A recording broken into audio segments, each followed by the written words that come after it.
ओम श्री गणेशाय नमः। उपजाऊ का खेल में आप सबका स्वागत है। नमस्कार। आज मैं दो ऐसे सूत्र बताने जा रहा हूं जिसे कभी भूलना नहीं चाहिए, क्योंकि यह जीवन के हर क्षेत्र में काम करने वाला सिद्ध है।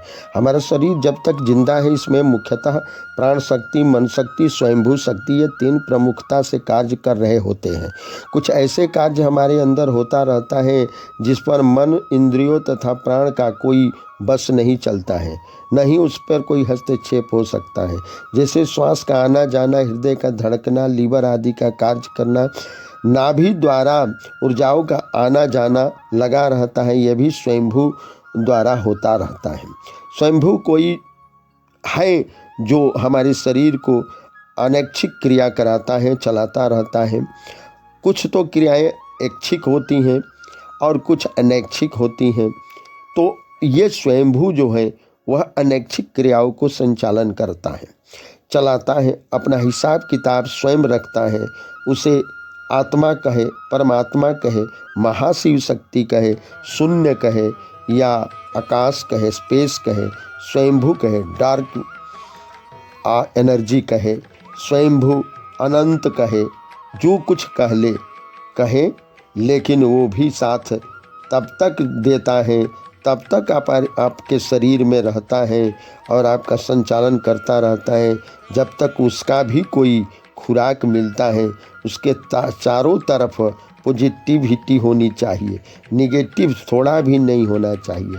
पुण्य में ही जीता है और धर्म में ही वह जीता है।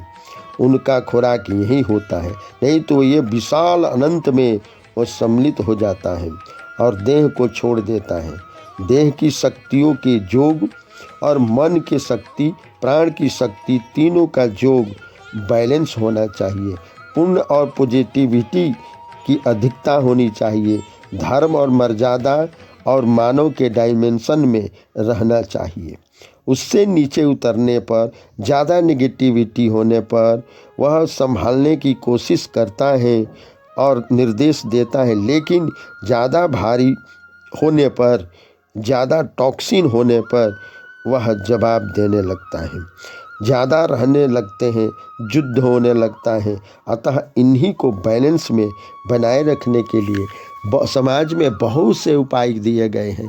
धर्म करना, स्नान करना, तीर्थाटन करना, मानव सेवा करना, जो कुछ है दान उपदान करना, गरीबों को, चिड़ियों को, पक्षियों को, अन्य जीव जंतुओं की पालन पोषण करना, तपस्या करना, कई उपाय हैं। लेकिन आज के दौड़ धूप में थोड़ा सरल और सुगम उपाय जो मिले, ताकि हम अपनी गाड़ी को कृपा द्वारा चला सके, क्योंकि इसे करने पर पुण्य इकट्ठा होता है, पाप का जो क्षय होता है और उसको भोगना पड़ता है, उसको बलि देना पड़ता है।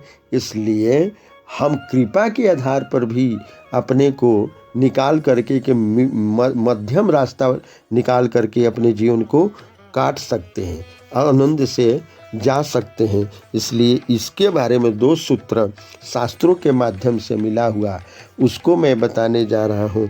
इस पर ध्यानपूर्वक आप सुनिए और इसे समझें।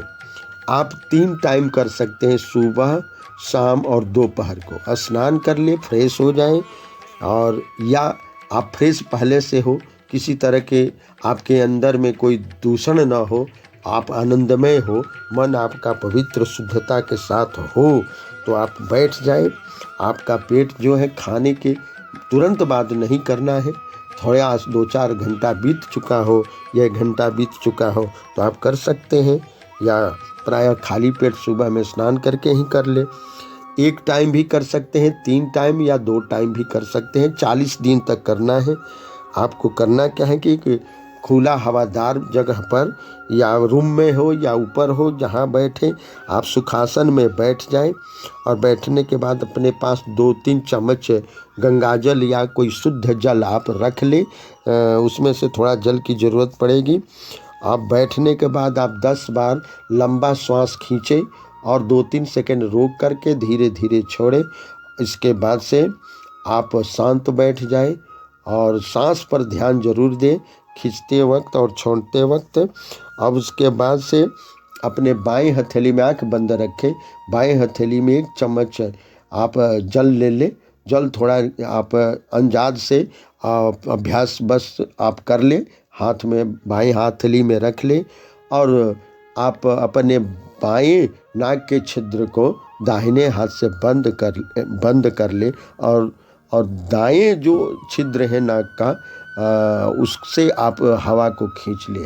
खींचने के बाद से आप दाहिने को बंद कर ले, बायों को छोड़े, लेकिन सांस को रोक के रखें और उसमें आपके अंदर जितने भी चिंता हो, समस्या हो, फ्रस्ट्रेशन हो, जो कुछ है, दुख है, जो कुछ है, सबको सोच डालें और सोच करके आप अपने बाएं हथेली पर छोड़ दे। बाएं नाक के छिद्र के द्वारा दाहिना को बंद कर ले और बाएं नाक के छिद्र से छोड़े और एक बार अपने मुंह से फूंक मार दे उस जल पर और उस जल को आंख खोल ले और जल को ले जाकर किसी पेड़ पौधे या फूल के पौधे में उसको गिरा दे।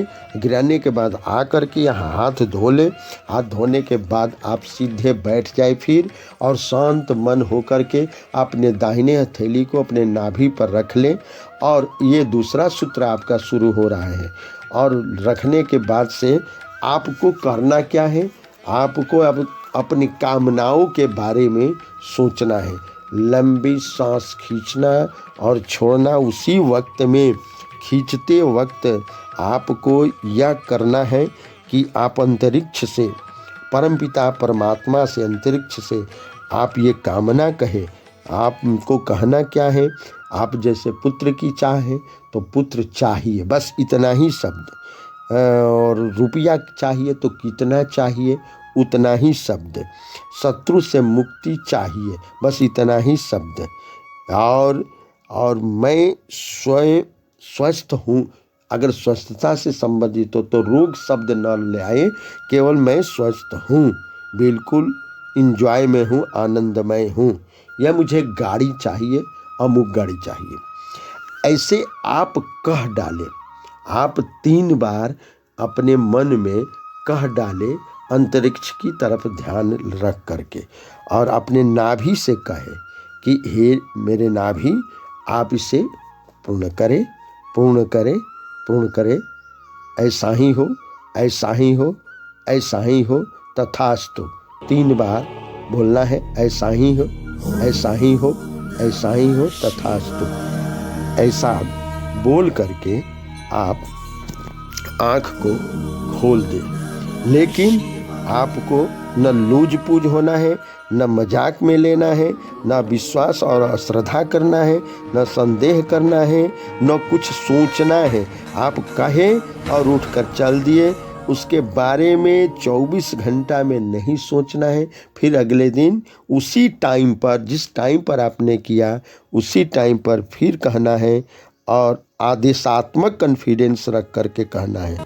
40 दिन करे या 90 दिन करे या हमेशा करते रहे और आपकी पूर्ण होगी। लेकिन एक मनोकामना को 40 दिन लगातार कहे, जब पूर्ण, उसके बाद से पूर्णता को प्राप्त अगर कर ले 3 महीने 6 महीने में, तब दूसरी मनोकामनाएं आप कहे, या एक साथ 2 मनोकामनाओं को प्लस कर सकते हैं। धन्यवाद।